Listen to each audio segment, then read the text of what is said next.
നമസ്കാരം, എഡിറ്റേഴ്സ് അവറിലേക്ക് സ്വാഗതം. ആദ്യം പ്രധാന വാർത്തകൾ. നുഴഞ്ഞുകയറ്റ ശ്രമത്തിന് കനത്ത തിരിച്ചടി നൽകി ഇന്ത്യ. കശ്മീരിലെ കത്വയിൽ 7 പാക് സൈനികരെയും ഒരു ഭീകരനെയും വെടിവെച്ചു കൊന്നു. BSFന്റെ തിരിച്ചടി പാക് പ്രകോപനത്തിനു മറുപടി. നിയമന വിവാദത്തിന് പിന്നാലെ EP ജയരാജനെ ഗ്രസിച്ച് തേക്ക് വിവാദവും. മന്ത്രിയായിരിക്കെ നാട്ടിലെ ക്ഷേത്രത്തിനായി കോടികളുടെ തേക്ക് തടി വനം വകുപ്പിനോട് സൗജന്യമായി ആവശ്യപ്പെട്ടു.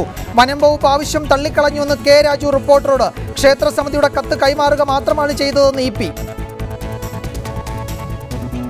അനധികൃത സ്വത്ത് സമ്പാദന കേസിൽ വിജിലൻസിന് മുമ്പാകെ ആരോപണങ്ങൾ നിഷേധിച്ച് K. ബാബു. അനധികൃത നിക്ഷേപമോ ഭൂമിയോ ഇല്ല. മറുപടികളിൽ തൃപ്തിയില്ലാതെ വിജിലൻസ്. UDF കാലത്തെ ബന്ധു നിയമനത്തിൽ കൂടുതൽ തെളിവ് ആവശ്യപ്പെട്ട് വിജിലൻസ് കോടതി. ഹൈക്കോടതിയിലെ മീഡിയ റൂം തുറക്കുന്നതിൽ നിസ്സഹായത അറിയിച്ച് രജിസ്ട്രാർ സുപ്രീം കോടതിയിൽ. ചില എതിർപ്പുകൾ ബാക്കി നിൽക്കുന്നു. പരിഹാരത്തിന് ശ്രമം നടക്കുന്നുവെന്നും രജിസ്ട്രാർ. വഞ്ചൂർ കോടതി സംഘർഷത്തിൽ പോലീസ് പക്ഷപാതത്തിനെതിരെ മനുഷ്യാവകാശ കമ്മീഷൻ. പ്രതിരോധ രഹസ്യങ്ങൾ ചോർത്തുന്ന ഹണി ട്രാപ്പിൽ വരുൺ ഗാന്ധി കുടുങ്ങിയെന്ന വിവാദം കനക്കുന്നു. അന്വേഷണം നടക്കട്ടെ എന്ന് BJP. മാനനഷ്ട കേസ് കൊടുക്കുമെന്ന് വരുൺ ഗാന്ധി. ആരോപണം സത്യമെങ്കിൽ രാഷ്ട്രീയം നിർത്താം. എഡിറ്റേഴ്സ് അവറിലേക്ക് വിശദമായി. ബന്ധു നിയമന വിവാദത്തിന് പിന്നാലെ EP ജയരാജനെ ഗ്രസിച്ച് തേക്ക് വിവാദവും. വ്യവസായ മന്ത്രിയായിരിക്കെ സ്വന്തം നാട്ടിലെ ക്ഷേത്രത്തിനായി കോടികളുടെ തേക്കുതടി ആവശ്യപ്പെട്ട് EP ജയരാജൻ വനം വകുപ്പിന് കത്ത് നൽകി. സ്വന്തം ലെറ്റർ പാഡിൽ തന്നെയാണ് EP ജയരാജൻ വനമന്ത്രിക്ക് കത്ത് നൽകിയത്. ഈ വാർത്ത സ്ഥിരീകരിച്ച വനം വകുപ്പ് മന്ത്രി K. രാജു വനം വകുപ്പ് ആവശ്യം തള്ളിക്കളഞ്ഞിരുന്നുവെന്നും അറിയിച്ചു. ഇരിണാവിലെ ഒരു ക്ഷേത്രത്തിന് വേണ്ടി വനം വകുപ്പിൽ നിന്ന് തേക്ക് മരം സൗജന്യമായി ലഭിക്കാനാണ് ജയരാജൻ കത്തയച്ചത്. മന്ത്രിയായിരിക്കെ ഔദ്യോഗിക ലെറ്റർ പാഡിലാണ് വനം മന്ത്രി K. രാജുവിനോട് ആവശ്യമുന്നയിച്ചത്. കത്ത് ലഭിച്ച വനം മന്ത്രി DFOയോട് ചീഫ് കൺസർവേറ്റർ മുഖേന റിപ്പോർട്ട് ആവശ്യപ്പെട്ടു. ക്ഷേത്രത്തിന് ആവശ്യമായ മരം എത്രയാണെന്ന് DFO ചീഫ് കൺസർവേറ്റർക്ക് റിപ്പോർട്ട് നൽകി. തളിപ്പറമ്പ് കണ്ണവം ഫോറസ്റ്റ് സെക്ഷൻ പരിധികളിൽ ആവശ്യത്തിന് മരമുണ്ടെന്നും DFO കൺസർവേറ്ററെ അറിയിച്ചിരുന്നു. എന്നാൽ ചീഫ് കൺസർവേറ്റർ വിഷയത്തിൽ തീരുമാനം കൈക്കൊണ്ടില്ല. അതേസമയം EP ജയരാജൻ തനിക്ക് മരം ആവശ്യപ്പെട്ട് കത്ത് നൽകിയിരുന്നുവെന്ന് വനം മന്ത്രി K. രാജു സ്ഥിരീകരിച്ചു. കിട്ടിയായിട്ട് ഓർക്കുന്നുണ്ട്. അത് പിന്നെ അങ്ങനൊരു സൗജന്യമായിട്ട് തടി ആരാധനാലയങ്ങൾക്കായാലും കൊടുക്കുന്ന സ്ഥിതിയില്ല ഫോറസ്റ്റ് ഡിപ്പാർട്ട്മെന്റ്. മുമ്പൊന്നും അങ്ങനെ കൊടുത്തിട്ടില്ല. അതുകൊണ്ട് അതിന്റെ ഒരു പ്രസക്തി ഉണ്ടാകുന്നില്ല. അദ്ദേഹത്തിന്റെ കത്ത് വന്നു. അദ്ദേഹത്തിന്റെ കത്ത് അദ്ദേഹത്തിന്റെ ലെറ്റർ പാഡിലാണ്. ഇങ്ങനൊരു സൗജന്യമായിട്ട് കൊടുക്കുന്ന ഒരു മുമ്പും ഇങ്ങനെ അപേക്ഷകൾ കിട്ടിയിട്ടുണ്ട്. ആരാധനാലയങ്ങൾക്ക് സൗജന്യമായിട്ട് കിട്ടണമെന്ന് പറഞ്ഞുകൊണ്ട് അമ്പലങ്ങളിലുണ്ട്, പള്ളിയിലുണ്ട് ഈ കൊടി ഉയർത്തുന്നതിനൊക്കെ ക്ഷേത്രങ്ങളുടെ മുമ്പിലെ കൊടിമരം ഉയർത്തുന്നതിന് വേണ്ടിയിട്ട് എന്നൊക്കെ പറഞ്ഞുകൊണ്ട് അതിനൊന്നും സൗജന്യമായിട്ട് നമ്മൾ കൊടുത്തിട്ടില്ല. റിപ്പോർട്ടർ കണ്ണൂർ. ഇരിണാവ് ക്ഷേത്രം ഭാരവാഹികൾ തനിക്ക് നൽകിയ കത്ത് കവറിംഗ് ലെറ്ററോടെ കൈമാറുക മാത്രമാണ് ചെയ്തതെന്ന് EP ജയരാജൻ പ്രതികരിച്ചു. സാധാരണ നടപടിക്രമം മാത്രമേ ഇക്കാര്യത്തിൽ ഉണ്ടായിട്ടുള്ളൂ. തന്നെ വ്യക്തിഹത്യ നടത്താനുള്ള ശ്രമമാണ് ഇതിന് പിന്നിലെന്നും ജയരാജൻ പറഞ്ഞു. ഇരിണാവ് ക്ഷേത്രം തൻ്റെ കുടുംബവക അല്ലെന്നും EP ജയരാജൻ കൂട്ടിച്ചേർത്തു. എനിക്ക് ലഭിച്ചിട്ടുള്ള ഇരിണാവ് ശ്രീ ചുള്ളി ഭഗവതി ക്ഷേത്രത്തിൻ്റെ ഭാരവാഹികൾ തന്ന നിവേദനം, ആ നിവേദനം നിങ്ങൾക്ക് അയക്കുന്നു.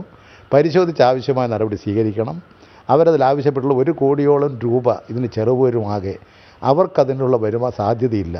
അതുകൊണ്ട് മരം സൗജന്യമായി കിട്ടണം എന്നുള്ളതാണ് അവരുടെ ഡിമാൻഡ്. പരിശോധിച്ച് ആവശ്യമായ നടപടി സ്വീകരിക്കണം എന്ന് പറഞ്ഞുകൊണ്ടൊരു കവറിംഗ് ലെറ്ററോടുകൂടി അവർക്ക് വനം വകുപ്പ് മന്ത്രിക്ക് ഫോർവേഡ് ചെയ്തു. ഞാനൊരു മിനിസ്റ്റർ എന്നുള്ള നിലയിൽ പ്രവർത്തിക്കുമ്പോൾ എനിക്കൊരു നിവേദനം തന്നാൽ ഞാനെന്താ ചെയ്യാതെ കീറിക്കളയാൻ പറ്റുമോ? ഞാനത് കൺസേൺ മിനിസ്റ്റർക്ക് അയക്കല്ലേ വേണ്ടത്. മിനിസ്റ്റർക്ക് അയക്കുമ്പോൾ എൻ്റെ ലെറ്റർ പാഡിലല്ലാതെ വേറെ ലെറ്റർ പാഡിൽ അയക്കാൻ പറ്റുമോ?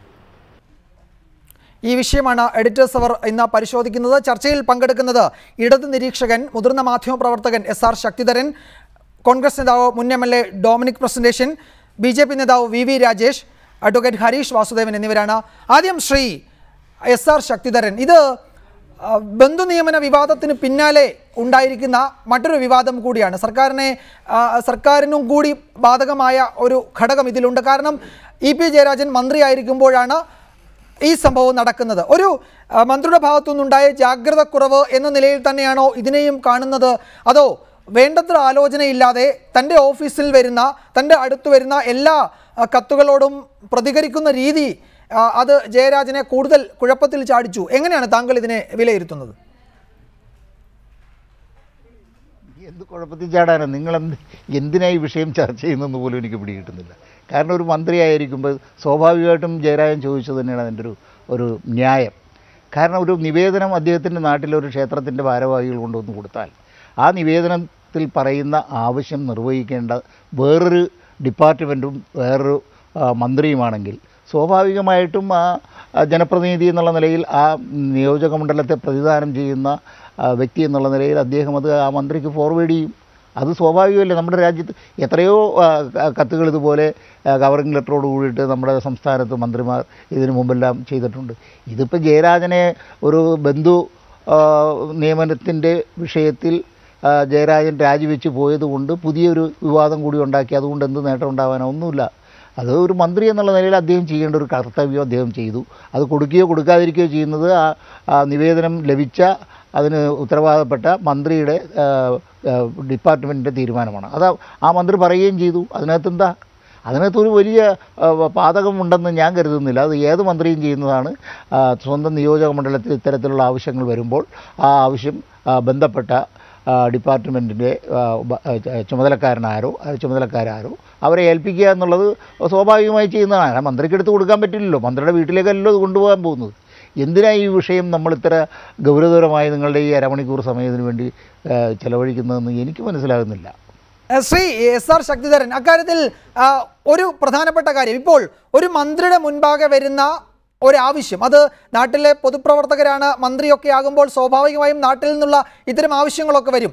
നിയമപരമായി നിലനിൽക്കുന്നതാണോ, നടത്തിക്കൊടുക്കാൻ കഴിയുന്നതാണോ, ഞാൻ അതിൽ ഇടപെട്ടാൽ നിയമപരമായി എന്തെങ്കിലും ബുദ്ധിമുട്ടുണ്ടാകുന്നതാണോ എന്നാലോചിക്കാതെ കാട്ടിൽ നിൽക്കുന്ന അല്ലെങ്കിൽ തേക്ക് കൂപ്പിൽ നിൽക്കുന്ന ഒരു മരം അല്ലെങ്കിൽ മരങ്ങൾ 1200 ക്യൂബിക് അടി മരം സൗജന്യമായി നൽകണം, അങ്ങനെ നൽകാൻ പ്രൊവിഷൻ ഇല്ല എന്ന് വനം മന്ത്രി തന്നെ വ്യക്തമാക്കുകയും ചെയ്തു. അത്തരമൊരു സാഹചര്യത്തിൽ അങ്ങനെ നൽകണമെന്ന അവരുടെ ആവശ്യം അതേ നിലയിൽ ഒരു മന്ത്രി ഫോർവേഡ് ചെയ്യേണ്ടതിൻ്റെ ആവശ്യം എന്താണ്?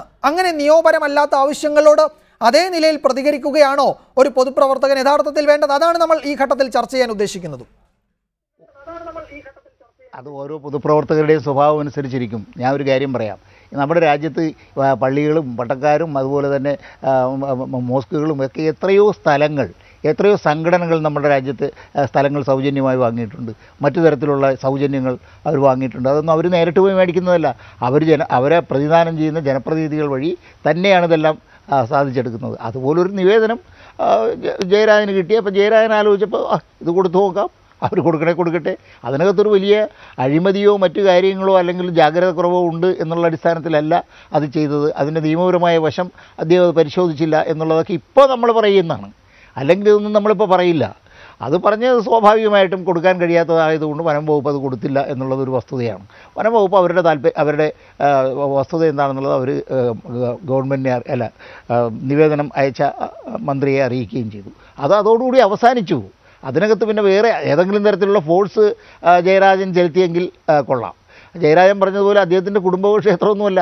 ഇപ്പോൾ മറ്റേ ക്ഷേത്രത്തിന് പകരം ഒരു പള്ളിയാണ്. അവിടെ പള്ളിക്കൊരു മറ്റേ കൊടിമരം കയറ്റുന്നതിന് തേക്ക് മരം വേണം എന്ന് പറഞ്ഞുകൊണ്ട് കത്ത് കൊടുത്താലും ജയരാജൻ ഇത് തന്നെ ചെയ്യും. ഏത് ജനപ്രതിനിധിയും അത് തന്നെ ചെയ്യും. അത്രേ ജയരാജൻ ഈ കാര്യത്തിൽ ചെയ്തിട്ടുള്ളൂ. ഇതിനകത്തൊരു വലിയ വിവാദത്തിൻ്റേതായോ അല്ലെങ്കിൽ ഏതെങ്കിലും തരത്തിലുള്ളൊരു ജാഗ്രത കുറവിൻ്റെയോ ഒക്കെ അംശമുണ്ട് എന്നുള്ളത് നമ്മുടെ ഇപ്പോഴത്തെ വിലയിരുത്തലും നമ്മുടെ ഇപ്പോഴത്തെ വിവാദം സൃഷ്ടിക്കലുമാണ്. ശരി, അതാണ് അക്കാര്യത്തിൽ താങ്കളുടെ അഭിപ്രായം. ശ്രീ ഡൊമിനിക് പ്രസന്റേഷൻ, താങ്കൾ MLA-യും മന്ത്രിയും ഒക്കെ ആയിരുന്ന ആളാണല്ലോ.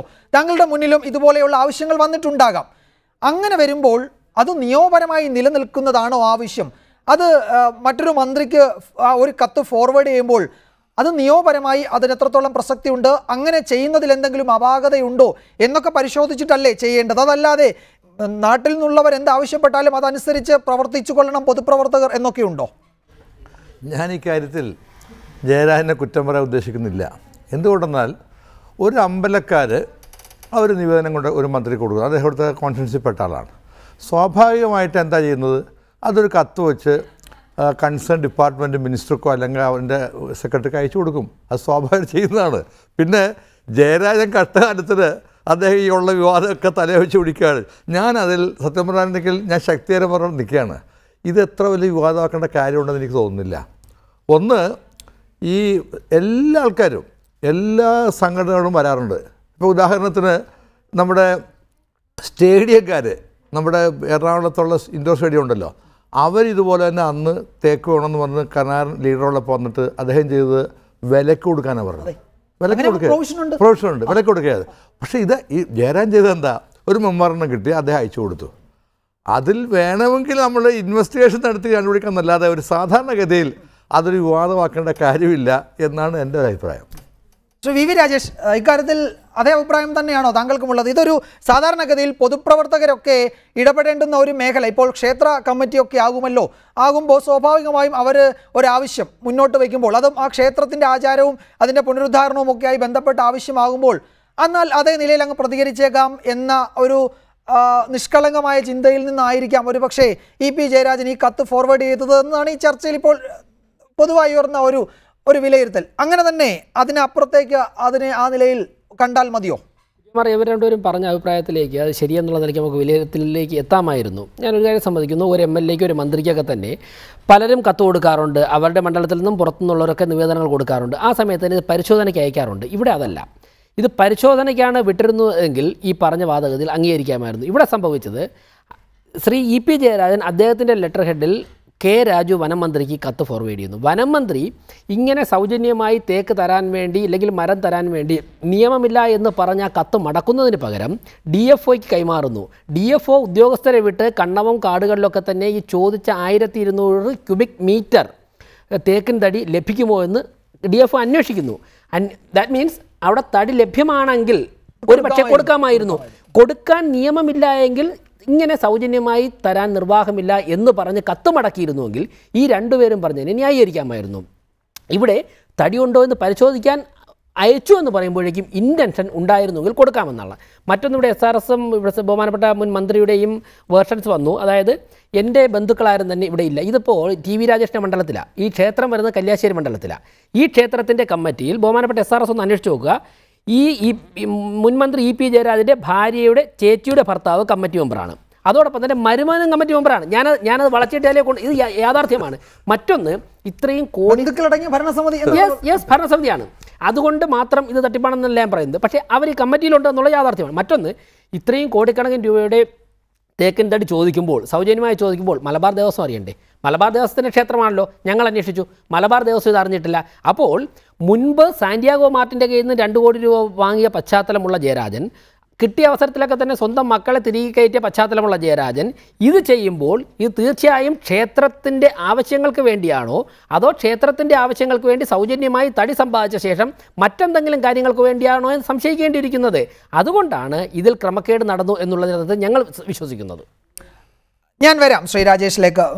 ശ്രീ SR ശക്തിധരൻ, ഇവിടെ ഇപ്പോൾ BJPയുടെ ആക്ഷേപം അത് രാഷ്ട്രീയമായി ഉന്നയിക്കുന്ന ഒരു ആരോപണം, അത് അവിടെ നിൽക്കട്ടെ. ഇതിൽ മറ്റൊരു പ്രധാനപ്പെട്ട അല്ലെങ്കിൽ കൗതുകമുള്ള ഒരു വസ്തുതയുണ്ട്. ഇത് എങ്ങനെ വിവാദമാകുന്നുവെന്ന് താങ്കൾ ചോദിച്ചു. ഇന്ന് ഈ വിവരം ലഭിച്ചതിന് ശേഷം മാധ്യമങ്ങൾ ആദ്യം ഇതിനെപ്പറ്റി അന്വേഷിക്കുന്നത്, ഞങ്ങളടക്കമുള്ളവർ അന്വേഷിക്കുന്നത് വനം മന്ത്രി ശ്രീ കെ രാജുവിനോടാണ്. അദ്ദേഹം ഇതിനെപ്പറ്റി പ്രതികരിച്ചത് ഇതിൽ ഒരു വിവാദത്തിനുള്ള സാധ്യതയുണ്ട് എന്ന നിലയിൽ തന്നെയായിരുന്നു. അല്ലെങ്കിൽ അദ്ദേഹം പറഞ്ഞത് നിയമപരമായി നിലനിൽക്കില്ല അങ്ങനെ ഒരു ആവശ്യം ഉന്നയിച്ചാൽ, അതുകൊണ്ട് അങ്ങനെ സൗജന്യമൊന്നും കൊടുക്കാൻ പറ്റില്ല എന്ന് അപ്പോഴേ മന്ത്രിയെ അറിയിച്ചു. അതുകൊണ്ട് ആ കത്ത് പരിഗണിക്കാൻ പറ്റുന്നതായിരുന്നില്ല എന്ന് വച്ചാൽ നിയമപരമായി പരിഗണിക്കാൻ പറ്റുന്ന ഒരു ആവശ്യമായിരുന്നില്ല ഒരു മന്ത്രി വേറൊരു മന്ത്രിക്ക് ഫോർവേഡ് ചെയ്തു എന്ന് നമ്മൾ നിസ്സാര അർത്ഥത്തിൽ പറയുന്ന ഈ കത്ത്. യഥാർത്ഥത്തിൽ ഇവിടെ സംഭവിച്ചത് കെ രാജു വനം മന്ത്രി കൂടി ഇതിൽ ഇൻവോൾവ് ആണ്. അദ്ദേഹം ഈ ഘട്ടത്തിൽ ഇത് കൈയൊഴിയുകയാണ്. പലപ്പോഴും ഇത്തരത്തിൽ കാട്ടിലെ തടി ആവശ്യപ്പെട്ട് പലരും സമീപിക്കാറുണ്ട്, അതൊന്നും കൊടുക്കാറില്ല. ഇവിടെയും അതുതന്നെ സംഭവിച്ചു. അവരുടെ ആവശ്യം നിയമപരമായി അംഗീകരിക്കാൻ കഴിയില്ലായിരുന്നു എന്ന്. അതായത് നിയമപരമായി നിലനിൽക്കില്ല എന്ന് ജയരാജൻ്റെ കത്ത് എന്ന് പറയുന്നത് മറ്റാരുമല്ല, അദ്ദേഹത്തോടൊപ്പം പ്രവർത്തിച്ച ഒരു മന്ത്രി തന്നെയാണ്, വനം മന്ത്രി തന്നെയാണ്. അങ്ങനെ വനമന്ത്രിക്ക് ആ കത്ത് കിട്ടിയപ്പോൾ തന്നെ അങ്ങനെ പറ്റുന്ന ഒന്നല്ലെങ്കിൽ അദ്ദേഹത്തിന് അത് ഫോർവേഡ് ചെയ്യാതിരിക്കാമായിരുന്നു. അപ്പോൾ ഇനിയിപ്പോൾ അതിന് പറയും ജയരാജൻ്റെ പേടിച്ചിട്ട് ചെയ്തതായിരുന്നു. ഇങ്ങനെയൊക്കെയുള്ള വ്യാഖ്യാനങ്ങളൊക്കെ നൽകാൻ തുടങ്ങിയാൽ നമ്മുടെ സംസ്ഥാനത്ത് പൊതുപ്രവർത്തകർ ഒരു പ്രവൃത്തിയും ചെയ്യാൻ കഴിയാത്ത ഒരവസ്ഥ വരും. അങ്ങനെ കൊടുക്കാനായിട്ട് അങ്ങനെയാണ് നിങ്ങളുടെ വ്യാഖ്യാനം. ഇപ്പം തന്നെ എന്താ ജയരാജൻ ഇങ്ങനെ ചെയ്യുന്നത് സാന്റിയാഗോ മാർട്ടിന് അടുത്ത് 2 കോടി രൂപ കടമേടിച്ച് വേറെ ചെയ്തതുപോലെ ചെയ്യാനാണോ ഇത് എന്നും സ്വന്തക്കാരുടെയും ബന്ധക്കാരുടെയും പേരിലേക്ക് മാറ്റാനാണോ എന്നൊക്കെ പറയുന്ന ആ ഒരു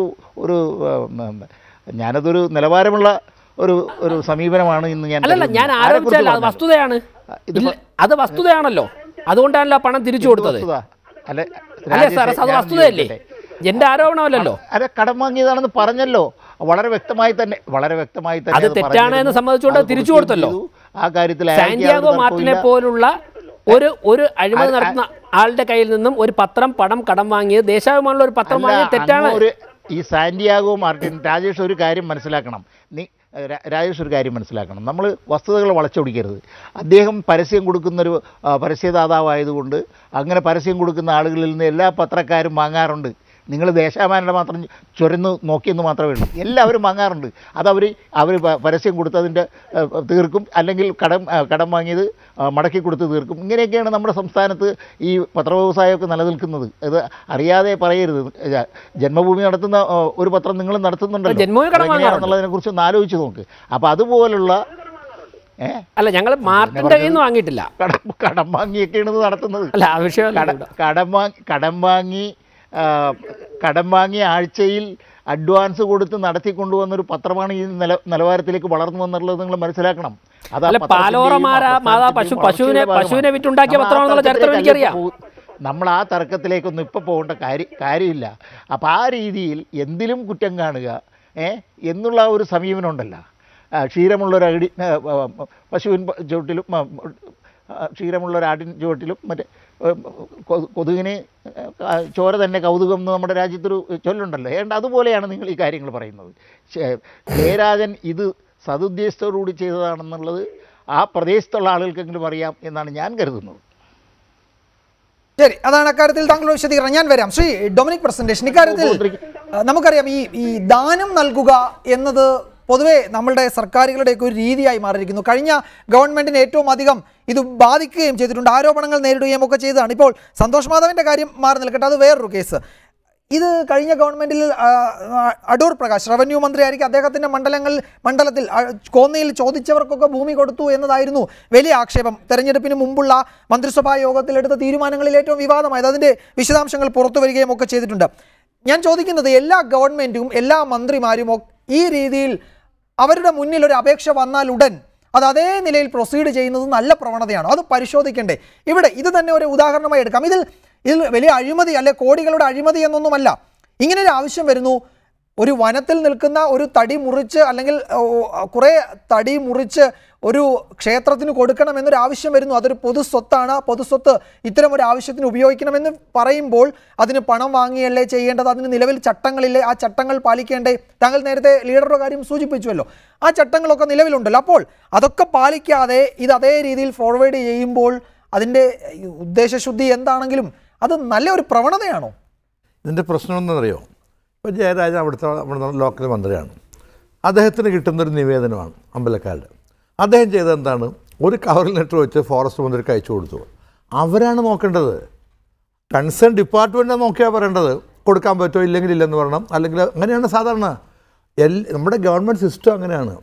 ഏത് മന്ത്രി MLA ആണെങ്കിലും ഈവൻ ശ്രീ രാജേഷ് ആണെങ്കിലും പൊതുപ്രവർത്തനമല്ലേ, ഒരു നിവേദനം കിട്ടിയാൽ എന്താ ചെയ്യുന്നത്? അത് പരിശോധിക്കാൻ പറഞ്ഞാൽ അയക്കും. അത് നമ്മുടെ സിസ്റ്റത്തിൻ്റെ പാർട്ടാണ്. ഈ എക്സാമിനേഷൻ കഴിഞ്ഞാൽ അവർ റിപ്പോർട്ട് വരുന്നത് നിവൃത്തിയില്ല. സ്വന്തം ലെറ്റർ പാഡിലാണ് ഇത് കൊടുക്കുന്നത്. മന്ത്രി അതിൽ കൊടുക്കും മന്ത്രി. ഇപ്പം എനിക്ക് ഇപ്പോഴും കിട്ടുന്നുണ്ട്, ഞാൻ എൻ്റെ മുൻ MLA അല്ലെങ്കിൽ മുൻ MLA അല്ലെങ്കിൽ മുൻ മന്ത്രി ലെറ്റർ പാഡിൽ സാധനം അയച്ചു കൊടുക്കുകയാണ്. ഞാൻ പറഞ്ഞത് നമ്മളിൽ ഇപ്പോൾ ജയരാജനോടൊക്കെ എനിക്ക് വിയോജിപ്പുള്ള കാര്യങ്ങളുള്ളൂ, പക്ഷേ അത് രാഷ്ട്രീയമായി. പക്ഷേ ഈ കാര്യത്തിൽ ഞാൻ അദ്ദേഹത്തെ കുറ്റപ്പെടുത്താനില്ല. ഇതൊരു ശരിയായ നടപടിയല്ല. പിന്നെ അങ്ങ് ചോദിച്ചല്ലോ, അടൂർ പ്രകാശ കാലത്ത് ആർക്കാണ് ഭൂമി കൊടുത്തിട്ടുള്ളത്? 10, 60, 70 വർഷമായി പല സമുദായ സംഘടനകൾ, കോളേജുകൾ, അവർക്കാണ് ആ ഭൂമി കൊടുത്തിട്ടുള്ളത്. അത് തെറ്റാണെന്ന വിശ്വാസം എനിക്കില്ല.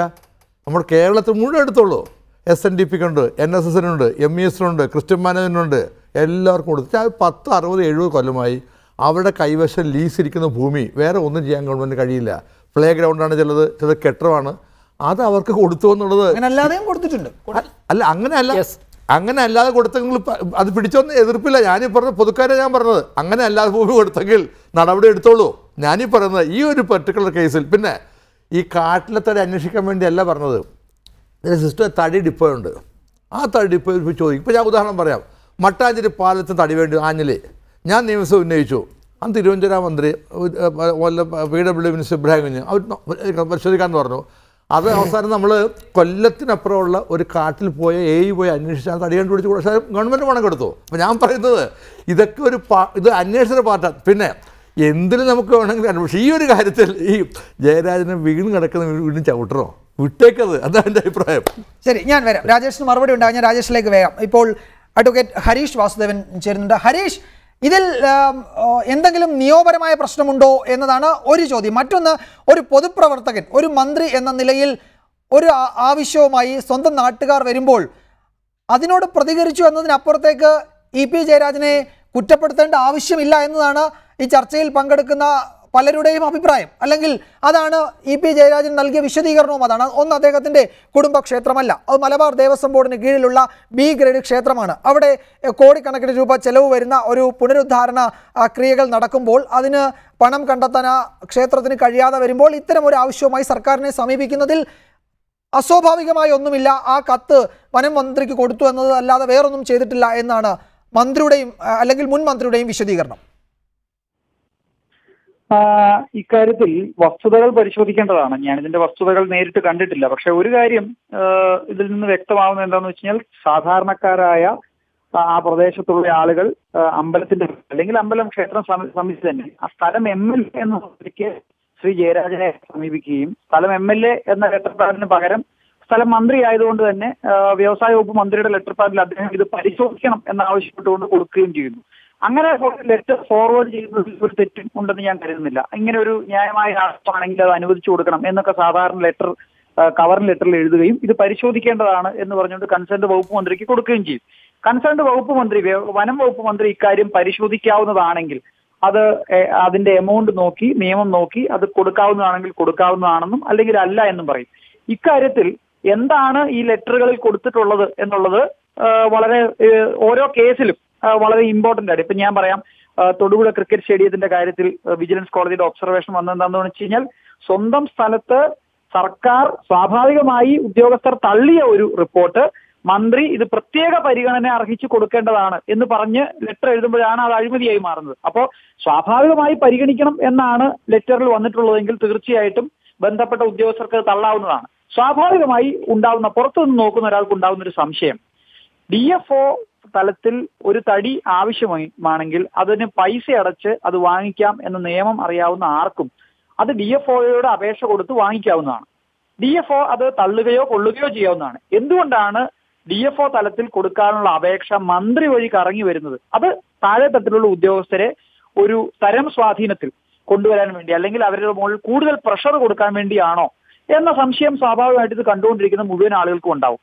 അതിനപ്പുറത്തേക്ക് അതിലൊരു സാമ്പത്തിക അഴിമതിയോ അല്ലെങ്കിൽ ഒരു സാമ്പത്തിക തിരിമറിയോ അല്ലെങ്കിൽ നിയമവിരുദ്ധതയോ ആക്ഷേപിക്കാനുള്ള വകുപ്പുകൾ ഇപ്പോൾ പുറത്തു വന്ന രേഖകൾ പ്രകാരം തീർച്ചയായിട്ടും ഇല്ല. ഹരീഷ്, മറ്റൊരു പ്രധാനപ്പെട്ട കാര്യം, ഇപ്പോൾ ഇതിൽ ഈ വാർത്ത സ്ഥിരീകരിച്ചത് യഥാർത്ഥത്തിൽ വനം മന്ത്രി തന്നെയാണ്. അദ്ദേഹം അത് ഇത്തരം ഒരു കത്ത് ലഭിച്ചു, നിയമപരമായി ഈ ആവശ്യം നിലനിൽക്കില്ലായിരുന്നു, അതുകൊണ്ട് തള്ളിക്കളഞ്ഞു, അത് നടക്കില്ല എന്ന് അറിയിച്ചു എന്നാണ്. പക്ഷേ അങ്ങനെയല്ലല്ലോ. ഇവിടെ DFOയുടെ അടുത്തേക്ക് കത്ത് വരുന്നു. DFO ഒരു ഉദ്യോഗസ്ഥനെ വിട്ട് ഈ അമ്പലത്തിൻ്റെ ആവശ്യം ന്യായമാണോ എന്ന് അന്വേഷിക്കുന്നു. അതിനുശേഷം കൂത്തുപറമ്പിലോ അല്ലെങ്കിൽ കണ്ണവത്തോ ഉള്ള മേഖലകളിലെ ഈ വനത്തിലെ ഇത്തരത്തിൽ തടിയുടെ സാധ്യത പരിശോധിക്കുന്നു. അത്രയും തേക്ക് തടി അവിടെ ഇല്ല എന്ന് കണ്ടെത്തുന്നു. തുടർന്ന് കൺസർവേറ്റർക്ക് റിപ്പോർട്ട് കൊടുക്കുന്നു. ഇത്രയും കാര്യങ്ങൾ വനം വകുപ്പ് നടത്തുകയും ചെയ്തു. വനം വകുപ്പിന് അങ്ങനെ ഒരു തീരുമാനമോ അല്ലെങ്കിൽ ഈ രീതിയിൽ ആ കത്തിനോട് പ്രതികരിക്കേണ്ടുന്ന സാഹചര്യം ഉണ്ടായിരുന്നോ? ഇത് നിയമപരമായി സാധ്യമായിരുന്നോ? അമ്പലങ്ങൾ നേരത്തെയും സർക്കാരിൽ നിന്ന് തടി ചോദിക്കാറുണ്ട്. ആ തടി ചോദിക്കുന്നത് സർക്കാർ നിയമപരമായ അളവിൽ പണം കൈപ്പറ്റി കഴിഞ്ഞാൽ തീർച്ചയായിട്ടും കൊടുക്കാറുമുണ്ട്. നേരത്തെ ആനകളെ വരെ ദേവസ്വം ബോർഡുകൾക്ക് വനം വകുപ്പ് കൊടുത്തിരുന്നു. പക്ഷേ ഈ ആനകളെ കൊടുക്കുന്ന പരിപാടി നിർത്തി ഇപ്പോൾ തടി കൊടുക്കുന്നത് സർക്കാർ നിശ്ചയിച്ച പണം കെട്ടുന്ന മുഴുവൻ ആളുകൾക്കും പണം കെട്ടുന്ന മുറയ്ക്കുള്ള അവൈലബിൾ ആയ തടിയാണ് കൊടുക്കുന്നത്. അതാണ് ഞാൻ നേരത്തെ സൂചിപ്പിച്ചത്. സ്ഥലം DFOയ്ക്ക് ഒരു അപേക്ഷ കൊടുത്താൽ അവിടെ തടി അവൈലബിൾ ആണോ എന്നറിയാം. ഉണ്ടെങ്കിൽ പണം അടച്ചാൽ ഇത് കിട്ടും.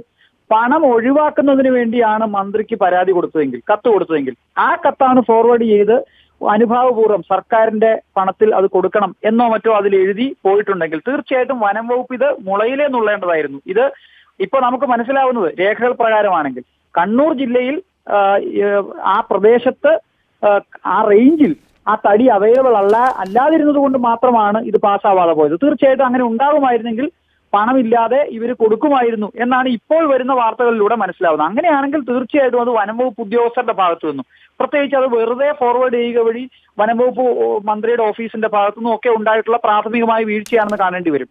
അതിലപ്പുറത്ത് അതിന് നിയമവിരുദ്ധതയെ ആക്ഷേപിക്കാൻ ഒന്നുമുണ്ട് എന്നെനിക്ക് തോന്നുന്നില്ല. പക്ഷേ ഇത്തരം ഞാൻ ഈ വസ്തുതയിൽ കൂടുതൽ ഊന്നുന്നത് അതുകൊണ്ടാണ് വിജയകുമാർ.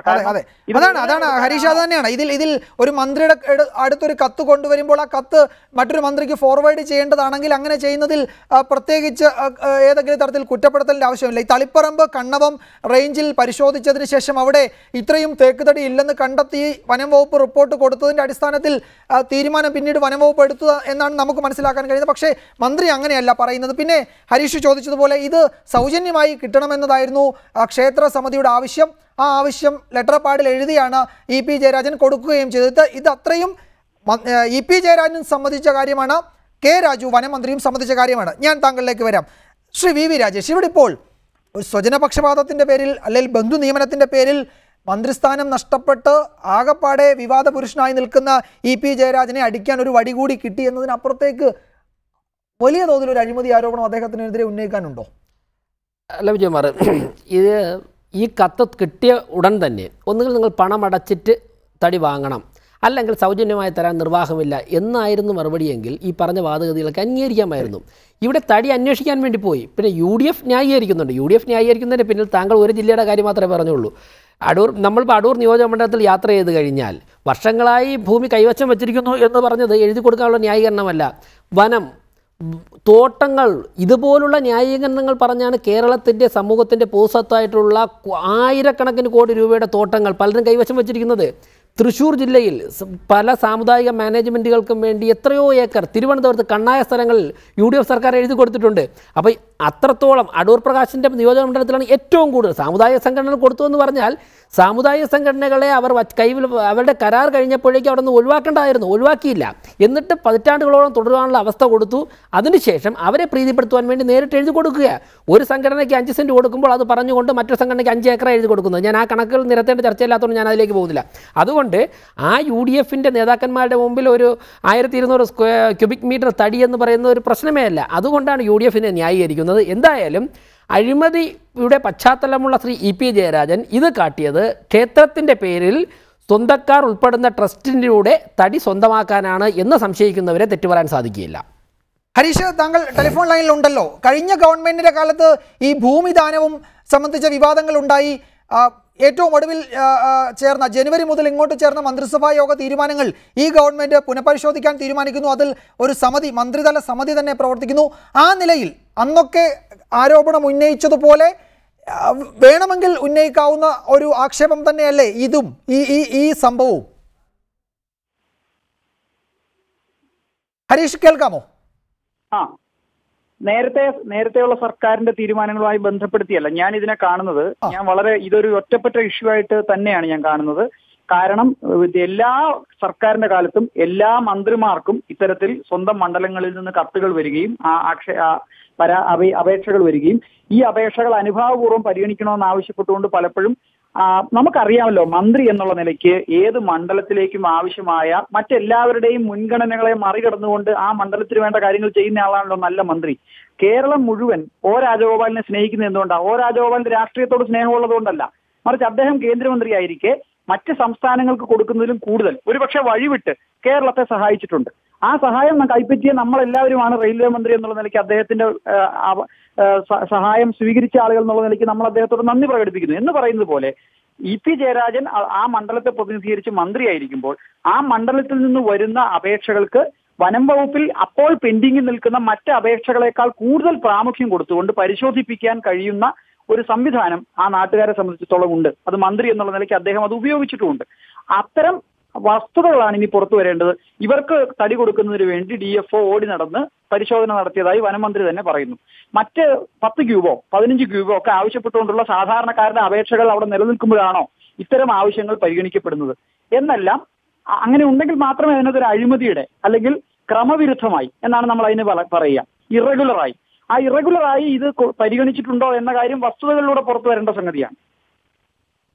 അതാണ് അക്കാര്യത്തിൽ കൂടുതൽ പരിശോധനകൾ ആവശ്യമാണെന്നാണ് താങ്കൾ പറയുന്നത്. ശ്രീ ഡൊമിനിക് പ്രസന്റേഷൻ, ഇവിടെ ഇപ്പോൾ ഇത്തരമൊരു അപേക്ഷ വരുമ്പോൾ നമ്മൾ ആ അപേക്ഷയെ പറ്റി തന്നെ പരിശോധിക്കുകയാണെങ്കിൽ നിങ്ങൾ അതിന് വേണ്ടുന്ന തുക അടച്ചതിന് ശേഷം ഞാൻ ഈ കത്ത് മന്ത്രിക്ക് ഫോർവേഡ് ചെയ്യാം, അതിനുശേഷം ആവശ്യമായ ഇളവുകൾ ഏതെങ്കിലും തരത്തിൽ ലഭിക്കുമെങ്കിൽ അത് വനം മന്ത്രി നൽകട്ടെ എന്നതായിരുന്നു അദ്ദേഹത്തിൻ്റെ സമീപനമെങ്കിൽ അതല്ലേ ഏറ്റവും മാന്യവും നിയമപരമായി നിലനിൽക്കുന്നതുമായ ഒരു നടപടി? അതിനു മുമ്പ് ഒരു മറുപടി ഇദ്ദേഹത്തിന് കൊടുക്കേണ്ടതായിട്ടുണ്ട്. അദ്ദേഹം പറഞ്ഞല്ലോ കുറേ ഭൂമി UDF ഗവൺമെൻറ് കൊടുക്കുന്നത്.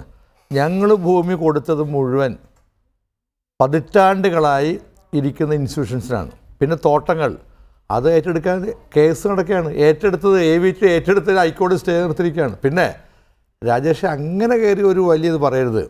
ശ്രീ രവിശങ്കറിൻ്റെ ഗംഗാ പരിപാടിക്ക് എത്രായിരം കോടി ഞങ്ങൾ കൊടുത്തത്, എന്തിനാ കൊടുത്തത്? അപ്പോൾ അതൊന്നും പറയണ്ട, അങ്ങനെ ഞെളിയണ്ട.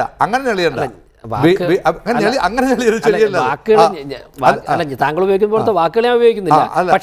പക്ഷേ ഹൈക്കോടതിയിൽ ഗവൺമെന്റ് കേസുകൾ മുഴുവൻ തന്നെ ഗവൺമെന്റ് പ്ലീഡർമാർ തോറ്റു കൊടുക്കുന്നു ഹൈക്കോടതി ജഡ്ജി തന്നെ പറഞ്ഞ് നമ്മൾ ചർച്ച ചെയ്തു. അതൊന്നും ശരിയൊന്നുമല്ല.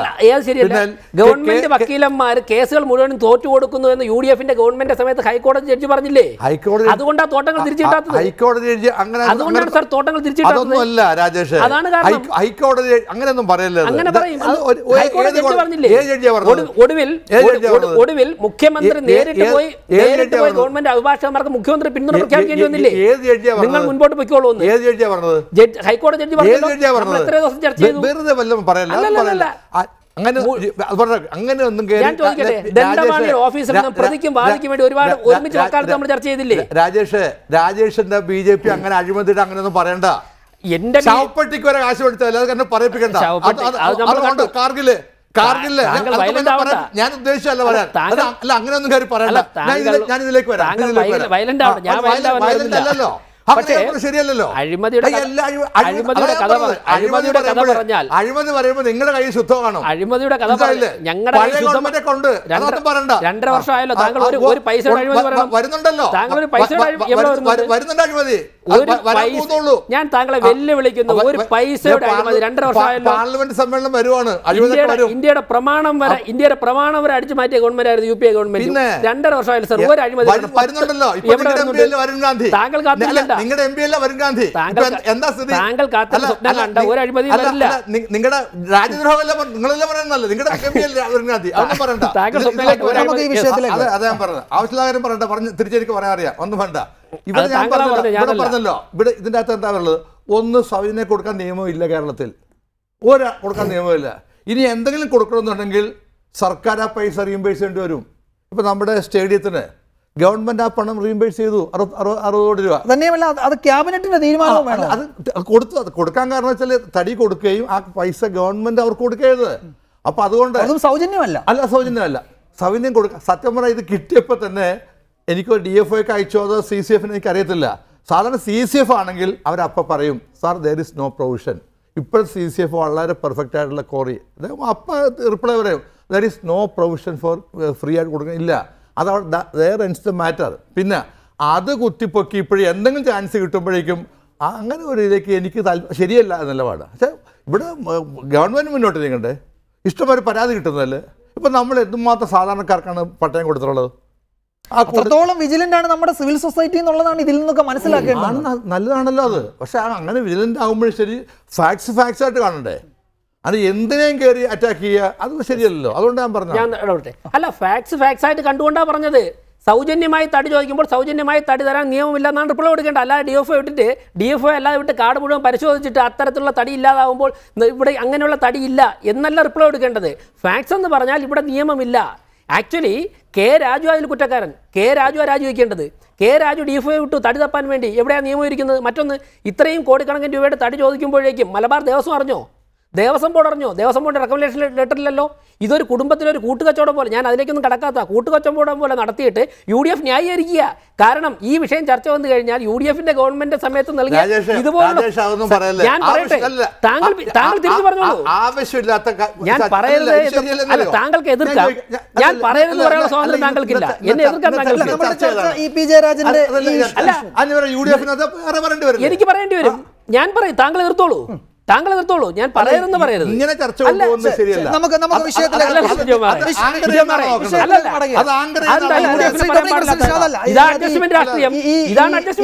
സ്വാഭാവികമായും ഈ സൗജന്യം കൊടുക്കുന്നു എന്ന് പറയുമ്പോൾ രാഷ്ട്രീയമായ ഒരു ആക്ഷേപം UDF-നെതിരെ ഉണ്ടാകുമെന്ന് സ്വാഭാവികം. ഞാൻ പറഞ്ഞു ഇവിടുത്തെ പ്രശ്നം എന്താ, ഒരു അമ്പലത്തിന് വേണ്ടി ഒരു മെമ്മോറണ്ടം വരുന്നു, മന്ത്രി അതങ്ങോട്ട് ഫോർവേഡ് ചെയ്യുന്നു, അവർ പറയുന്നത് നോ പ്രൊവിഷൻ. നോ അങ്ങനല്ല പറഞ്ഞത്. ഇവിടെ തടിയില്ല, ആ തരത്തിലുള്ള തടി ഇവിടെ ഇല്ലെന്നാ പറഞ്ഞത്. നോ പ്രൊവിഷൻ അല്ല, അതിനകത്തുള്ള ഒരു പ്രശ്നമുള്ളൂ. EP ജയരാജൻ ആ കത്ത് വനമന്ത്രിക്ക് കൊടുക്കുന്നു. ആ കത്ത് സൗജന്യമായി കൊടുക്കണമെന്ന് അവരുടെ ആവശ്യം അതേപടി അദ്ദേഹത്തിന്റെ ലെറ്റർ പാഡിൽ എഴുതി കൊടുക്കുകയായിരുന്നു. അദ്ദേഹം എഴുതി ഒരു സിസ്റ്റം ഉണ്ട്. ഇപ്പൊ ചീഫ് മിനിസ്റ്റർക്കായാലും മന്ത്രിമാരുടെ ഒരു അപേക്ഷ കിട്ടിയാൽ അവർ ലെറ്റർ പാഡിൽ ഫോർവേഡ് കൊടുത്തേക്കും. പക്ഷേ അതിൽ ഈ അപേക്ഷയുടെ ആവശ്യം നിയമപരമായി നിലനിൽക്കുന്നതാണോ എന്ന ഒരു പ്രാഥമിക പരിശോധന മന്ത്രി നടത്തേണ്ടതായിരുന്നില്ലേ? അത് നടത്താൻ ചിലപ്പോൾ ഇപ്പൊ ഞാൻ ചോദിക്കട്ടെ, എല്ലാവർക്കും അറിയാവുന്ന ഇല്ലീഗലായ ഒരു ആവശ്യം മന്ത്രി ഫോർവേഡ് ചെയ്യണം. അതിന്റെ പ്രശ്നം ഞാനൊന്ന് പറഞ്ഞോട്ടെ.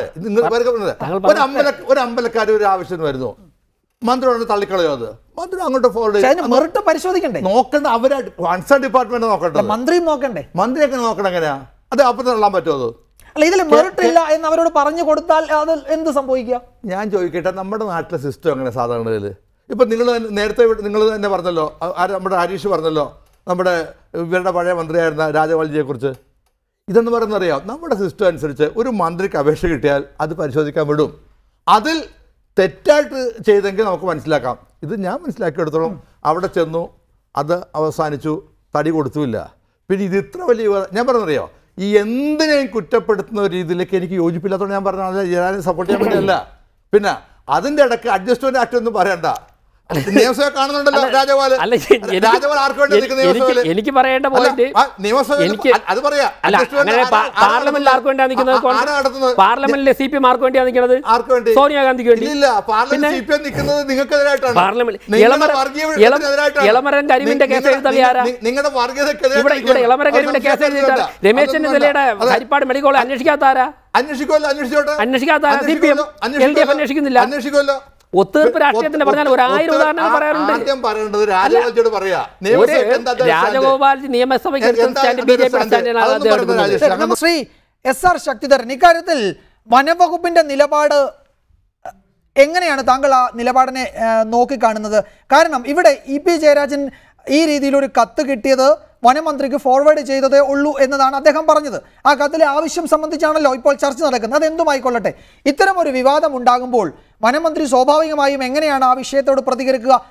അദ്ദേഹത്തിന് കിട്ടിയ EP ജയരാജൻ മന്ത്രിയായിരിക്കും, അദ്ദേഹത്തിന് കിട്ടിയ ഒരു കത്ത് വനം വകുപ്പിന് ഫോർവേഡ് ചെയ്തു, അതിൽ തീരുമാനമെടുക്കാൻ കഴിയില്ലായിരുന്നു, അതുകൊണ്ട് തീരുമാനമെടുത്തില്ല എന്ന് പറയാതെ ആ ആവശ്യം അംഗീകരിക്കാൻ കഴിയില്ലായിരുന്നു, സൗജന്യമായി നൽകണമെന്നാണ് അദ്ദേഹം പറഞ്ഞത്, അത് നടക്കില്ലായിരുന്നു, മുമ്പും ഇത്തരത്തിലുള്ള അപേക്ഷകൾ കിട്ടിയിട്ടുണ്ട്, അതൊന്നും ചെയ്യാൻ പറ്റാത്തതായിരുന്നു, അതുകൊണ്ട് ഇതും ഞങ്ങൾ തള്ളി എന്ന് പറഞ്ഞ ഈ ഉയർന്നു വന്ന വിവാദങ്ങളുടെ തീയിലേക്ക് കുറച്ച് ഇന്ധനം അദ്ദേഹം ഒഴിച്ചു കൊടുത്തു എന്നതാണ് വസ്തുത. താങ്കൾ എങ്ങനെയാണ് ഇക്കാര്യത്തിൽ വനം വകുപ്പിന്റെ അല്ലെങ്കിൽ വനം വകുപ്പ് മന്ത്രിയുടെ ആ പ്രതികരണത്തെ കാണുന്നത്?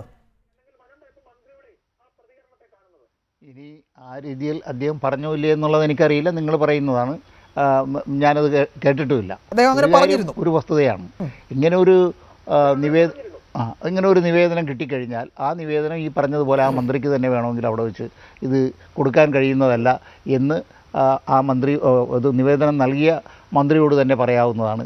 അല്ലെങ്കിൽ ആ ഉദ്യോഗസ്ഥന്മാർ മന്ത്രിയെ ഉപദേശിക്കേണ്ടതാണ്. ഇപ്പോൾ മന്ത്രിക്ക് ആ വിവരങ്ങളെല്ലാം കൃത്യമായി ഉണ്ടായിരുന്നു എന്ന് നമുക്ക് കണക്കാക്കാൻ കഴിയില്ല. അപ്പോൾ മന്ത്രി സ്വാഭാവികമായിട്ടും തൻ്റെ മന്ത്രിസഭയിലോ വേറൊരു മന്ത്രി ഒരു നിവേദനം തന്നപ്പോൾ ആ നിവേദനം ആ ഡിപ്പാർട്ട്മെൻറ്റിൻ്റെ ഉത്തരവാദപ്പെട്ട ആളുകൾക്ക് കൊടുത്തിട്ടുണ്ടാകും. അപ്പോൾ അവർ പറഞ്ഞാൽ മതി ഇത് ഇന്നതാണ്, ഇതിൻ്റെ സ്ഥിതി ഇതാണ് എന്ന് പറഞ്ഞിട്ട്, അല്ല അതുപോലെ നിങ്ങളത് അന്വേഷിച്ചോളണം എന്ന് ഈ മന്ത്രി പറഞ്ഞിട്ടുണ്ടെങ്കിൽ അതിനകത്ത് ഈ പറയുന്ന തരത്തിലുള്ള ദുരാരോപണങ്ങളോ അല്ലെങ്കിൽ മറ്റു തരത്തിലുള്ള ആക്ഷേപങ്ങളോ നമുക്ക് കെട്ടിച്ചമക്കാൻ കഴിയും. ഇതൊന്നുമില്ല. അപ്പം ഇപ്പോൾ ഇങ്ങനെ ഒരു വസ്തുത വന്നു കഴിഞ്ഞപ്പോഴേക്കും മന്ത്രി പറഞ്ഞു ഇങ്ങനെയായിരുന്നു അതിൻ്റെ സംഭവം. അത് സ്വാഭാവികമായിട്ടും ഒരു മന്ത്രി എന്നുള്ള നിലയിൽ അദ്ദേഹം പറഞ്ഞത് ജയരാജനെ ഏതെങ്കിലും തരത്തിൽ മോശപ്പെടുത്താനോ ജയരാജൻ്റെ ആ നടപടി മോശമായിരുന്നു എന്ന് പൊതുജനമധ്യത്തിൽ പൊളിച്ചു കീറി കാണിക്കാനോ വേണ്ടി ചെയ്തതാണ് എന്ന് വരുത്തി തീർക്കാനായിട്ടുള്ള ശ്രമം സ്വാഭാവികമായും മാധ്യമങ്ങളുടെ ഭാഗത്തു നിന്നുണ്ടാകും എന്ന് മനസ്സിലാക്കാനുള്ള ബുദ്ധിയും ഈ പറഞ്ഞ ആളുകൾക്കൊക്കെ ഉണ്ടാവേണ്ടതാണ്. അതുകൊണ്ട് മന്ത്രി പറഞ്ഞത് വളരെ സതുദ്ദേശത്തോടു കൂടിയിട്ടാണ് ഞാൻ ഈ കാര്യം പരിശോധനയ്ക്ക് വേണ്ടി കൊടുത്തു. അപ്പോൾ ഉദ്യോഗസ്ഥന്മാർ അത് പരിശോധിച്ചിട്ട് അവിടെ സ്ഥലമില്ല എന്ന് പറഞ്ഞു എന്നൊക്കെ, അല്ല തടിയില്ല എന്ന് പറഞ്ഞു എന്നൊക്കെ പറഞ്ഞുകൊണ്ടുള്ള ഒരു ഒഴുക്കൻ മറ്റുള്ള മറുപടിയും പറഞ്ഞത് അത് അവസാനിപ്പിച്ചു എന്നുള്ളതിൽ കവിഞ്ഞ് അതിന് വലിയൊരു പ്രാധാന്യമുണ്ടെന്ന് വിജയകുമാറെ ഞാൻ കരുതുന്നില്ല. ഇതിൻ്റെ സംഭവം ഇതാണ്. ഇത് പടിയേറ്റ് കിടക്കുന്നവന് ഒന്നുകൂടി അടിക്കാൻ നമുക്കൊരു വടി എന്നുള്ള രീതിയിൽ ഉപയോഗപ്പെടുത്താനായിട്ട് ശ്രമിക്കുന്നു എന്നുള്ളതിൽ കവിഞ്ഞ് ഇതൊരു മന്ത്രിയുടെ ഭാഗത്ത് നിന്ന് ഇതൊരു പാതകമാണ് എന്നുള്ള അഭിപ്രായം എന്നെ സംബന്ധിച്ചിടത്തോളം ഇല്ല. ശ്രീ ഡൊമിനിക് പ്രസന്റേഷൻ അത് വളരെ പ്രസക്തമായ ഒരു കാര്യമാണ്. ഇപ്പോൾ രണ്ട് മന്ത്രിമാർ, ഒരേ മന്ത്രിസഭയിലുള്ള 2 മന്ത്രിമാരായിരുന്നുവല്ലോ. അദ്ദേഹം ഇപ്പോൾ ഇ പി ജയരാജൻ ആ പദവിയിൽ നിന്ന് മാറി. അദ്ദേഹം മന്ത്രിയായിരിക്കെ വന്ന ഒരു ആവശ്യം ഫോർവേഡ് ചെയ്യുമ്പോൾ അതൊരു വിവാദമായിക്കൊള്ളട്ടെ എന്ന നിലയിൽ വനം വകുപ്പ് മന്ത്രി പ്രതികരിക്കണമായിരുന്നോ? അത് ആ മന്ത്രി ഫോർവേഡ് ചെയ്ത കത്ത് എനിക്ക് അംഗീകരിക്കാൻ കഴിയാത്തതോ അല്ലെങ്കിൽ നിയമപരമായി നടപ്പാക്കാൻ കഴിയാത്തതോ ആയതുകൊണ്ട് മാറ്റിവെച്ചു എന്ന അതിൻ്റെ സ്വാഭാവിക പ്രക്രിയ വിശദീകരിക്കുന്നതിന് പകരം ഇതൊരു അഴിമതി ആവശ്യം എൻ്റെ അടുത്ത് ഉന്നയിച്ചു, ഞാൻ അത് അപ്പോഴേ തള്ളി എന്ന മട്ടിൽ പ്രതികരിച്ചത് ഇത് കുറെ കൂടി വഷളാക്കിയില്ലേ? ഞാൻ 2 മന്ത്രിമാരും പുതിയ ആൾക്കാരാണ്. രാജു 3ാം ടേം MLA ആണെങ്കിലും മന്ത്രിയായിട്ട് ആദ്യമാണ്.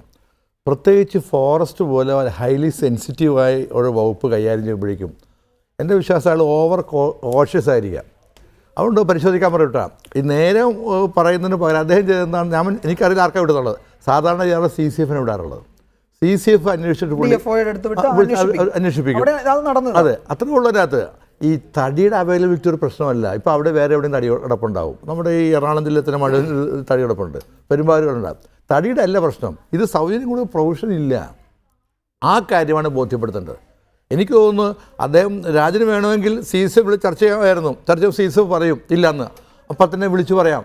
ഒരു ബുദ്ധിമുട്ട് ഞാൻ ചോദിക്കട്ടെ, ഒരു മന്ത്രി എടുത്തൊരു MLA എടുത്ത് ഇപ്പം ഇദ്ദേഹത്തിൻ്റെ അടുത്ത് തന്നെ ഒരു അമ്പലക്കാരോ പള്ളിക്കാരോ ഒന്ന് പൊതുനിവേദനം തന്നു കഴിഞ്ഞാൽ നമ്മൾ അപ്പം തന്നെ തിരിച്ചയക്കും? ഇല്ലല്ലോ, നമ്മൾ നോക്കാമെന്ന് പറയും. അത് കേരളത്തിൽ പതിവാണത്. ഞാനതുകൊണ്ടാണ് പറഞ്ഞത്, ജയരാജനോട് ഈ ഗവൺമെൻറ്റിനോടും അങ്ങേയറ്റത്തെ വിയോജിപ്പുള്ളപ്പോഴും ഞാൻ പറയുന്നു, ഈ കാര്യത്തിൽ ജയരാജൻ വലിയ തെറ്റ് കാണിച്ചത് വിശ്വാസം എനിക്കില്ല. അതുകൊണ്ട് ഞാൻ പറഞ്ഞതാണ്. അതുകൊണ്ട് അഡ്ജസ്റ്റ്മെൻറ്റ് രാഷ്ട്രീയം അല്ല രാജേഷ്. അത് ഞാൻ പല കാര്യങ്ങളും നമുക്ക് ബോധ്യമുള്ള കാര്യം പറയാൻ നമ്മൾ ധൈര്യമായിട്ട് പറയണ്ടേ. അത് എന്ത് കിട്ടുമ്പോഴും അതിലിപ്പോൾ പിടിക്കണം, ശരിയാണോ? അതുകൊണ്ട് ഞാൻ പറഞ്ഞതാണ്. ഇതിനകത്ത് ജയരാജൻ്റെ ഒരു മറ്റ് ഇൻട്രസ്റ്റ് ഉണ്ടെന്ന് എനിക്ക് തോന്നുന്നില്ല. പിന്നെ ഇക്കാര്യത്തിൽ KPCC അഭിപ്രായം പറഞ്ഞിട്ടുമില്ലല്ലോ. താങ്കൾ ചർച്ചയിൽ പങ്കെടുക്കുന്ന അഭിപ്രായം ഞാൻ നമ്മൾ എല്ലാ കാര്യങ്ങളും കയറി എടുക്കണമെന്ന് പോലെ പറയാൻ പറ്റുമോ? ഞാൻ ഇദ്ദേഹം പറഞ്ഞതും SRS പറഞ്ഞതും ജയരാജൻ പറഞ്ഞതും ഞാൻ ആ പോയിന്റിനോട് യോജിച്ചുകൊണ്ട് തന്നെയാണ് പറഞ്ഞത്. ഒരു പൊതുപ്രവർത്തനം കിട്ടുന്ന ഒരു ആപ്ലിക്കേഷൻ അതുപോലെ റിജക്റ്റ് ചെയ്യാനോ മുഖത്തടിച്ചതുപോലെ നടക്കില്ല എന്ന് പറയാനോ സാധിക്കില്ല. ഒരു ഉദ്യോഗസ്ഥന് പറയും പോലെ പറയാൻ സാധിക്കില്ല. അതിലും ജയരാജൻ ചെയ്ത് ഇവിടെ ക്ഷേത്രത്തിൽ പണി നടക്കുന്നോ എന്നുൾപ്പെടെ ഉദ്യോഗസ്ഥരോട്ട് അന്വേഷിച്ചു. പണി നടക്കുന്നതെന്ന് കൺഫേം ചെയ്തതിന് ശേഷം വനത്തിലേക്ക് ഉദ്യോഗസ്ഥരെ വിട്ടു.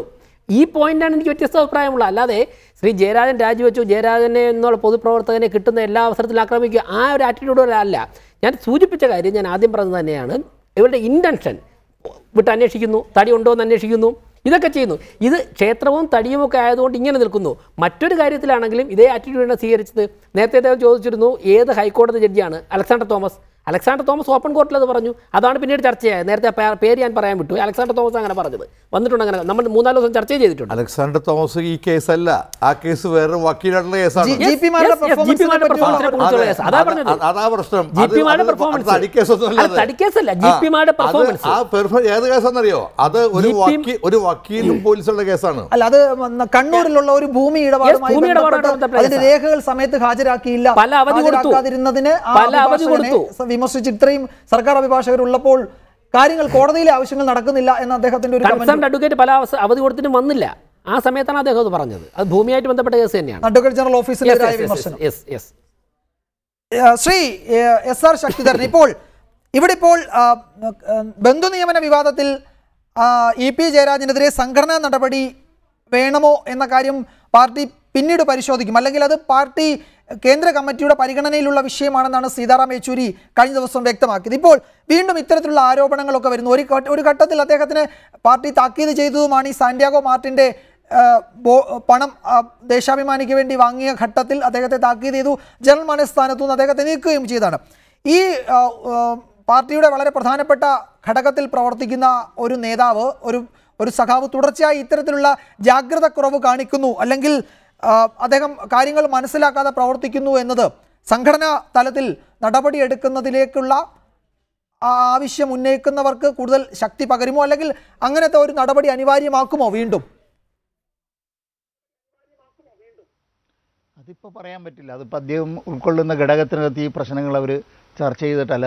എനിക്കോ അല്ലെങ്കിൽ വിജയകുമാറിനോ അദ്ദേഹത്തിനെതിരായിട്ട് നടപടിയെടുക്കണമെന്ന് ആഗ്രഹമുണ്ടായാലും അതൊന്നും നടക്കുന്ന കാര്യമില്ല. കാരണം അദ്ദേഹം ഏത് ഘടകത്തിലാണോ ഉള്ളത് ആ ഘടകത്തിൽ ഈ വിഷയങ്ങൾ ചർച്ച ചെയ്തിട്ട് അതിൻ്റെ കാര്യകാരണ സഹിതം അവർക്ക് ബോധ്യപ്പെട്ട് കഴിഞ്ഞാൽ നടപടിയെടുക്കുന്നതിനൊന്നും ഒരു വിഷമവുമുള്ളൊരു പാർട്ടിയല്ല ഇത്. പലർക്കെതിരായിട്ട് നടപടിയെടുത്തിട്ടുണ്ട്, പോളിറ്റ് ബ്യൂറോയിലുള്ളവർക്കെതിരായിട്ട് നടപടിയെടുത്തിട്ടുണ്ട്. ഇപ്പോൾ നമുക്ക് തന്നെ ഇവിടെ അറിയാമല്ലോ, മറ്റേ ഒരു ഘട്ടത്തിൽ 2 പോളിറ്റ് ബ്യൂറോ മെമ്പർമാർക്കെതിരായിട്ട് നടപടിയെടുത്തിട്ടില്ലേ. ആ നടപടിയെടുത്തെന്ന് പറഞ്ഞുകൊണ്ട് അവരെ പാർട്ടിയിൽ നിന്ന് പുറത്ത് കളയുകയല്ല, അവരെ തിരുത്താനായിട്ടുള്ള അവസരം കൊടുക്കും. അതാണ് ഈ പാർട്ടി എന്ന് പറയുന്നത്. അല്ലെങ്കിൽ പാർട്ടിക്കകത്ത് ആളില്ലാതെ പോകില്ലേ. അതുകൊണ്ട് നടപടിക്ക് വിധേയമാകേണ്ട ഗുരുതരമായ തെറ്റാണ് വന്നിട്ടുള്ളതെങ്കിൽ ആ തെറ്റ് പരിശോധിച്ച് സംഘടനാപരമായ നടപടികൾ പലതുണ്ട്. ആ ഏതെങ്കിലും തരത്തിലുള്ള നടപടികൾ എടുക്കുന്നതിൽ ഒരു തെറ്റും ആർക്കും പറയാൻ പറ്റില്ല.